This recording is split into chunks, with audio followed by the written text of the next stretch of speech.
नेपाल के दैलेख में 112 अरब cubic metre natural gas के भंडार कादुन मिलल है रे।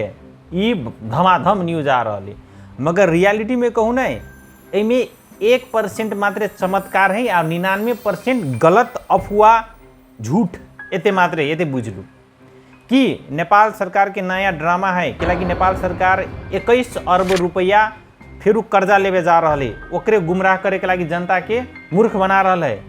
रियलिटी में कहूँ ना, ये एकचोटी 112 अरब क्यूबिक मीटर जे गैस के भंडार है ना, ये एगो चमत्कारे हो सके है।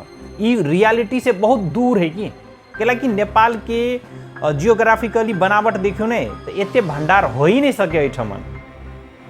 लिटिल बिट हल्का फल्का भ सके है, दोसर बात है तेना मुक्तिनाथ समय और ठाउँ ठाउँ में लीकेज गैस सीपेज के ओकरा ओइठम से निकले है कि नॉर्मल गप है, हल्का फल्का भ सके। ऐसे पहले चलू बुझे सी आखिर नेपाल में एते बड़का भंडार कैला पॉसिबल नहीं है।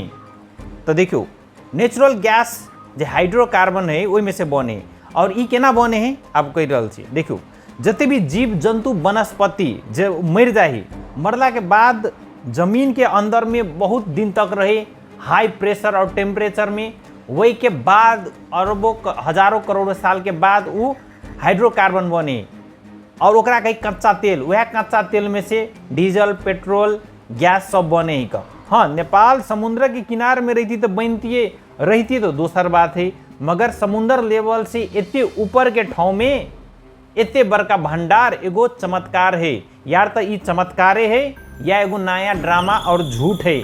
अगर ये चमत्कार है तो नेपाल के लागी बहुत खुशी के खबर है, मगर एना नहीं हो कि सरकार फेनू कहो ई बात कि जे 112 अरब क्यूबिक मीटर जो गैस रहे वो गैस नहीं रहे, वो पानी के भंडार रहे।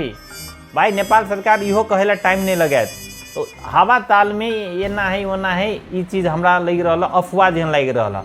अहाँ अई टॉपिक में अई चीज़ में कथी कहेला चाहे सी एक बेर अपन प्रक्रिया कमेंट जरूर करब। वीडियो निक लागल हो तो शेयर कर देब। धन्यवाद।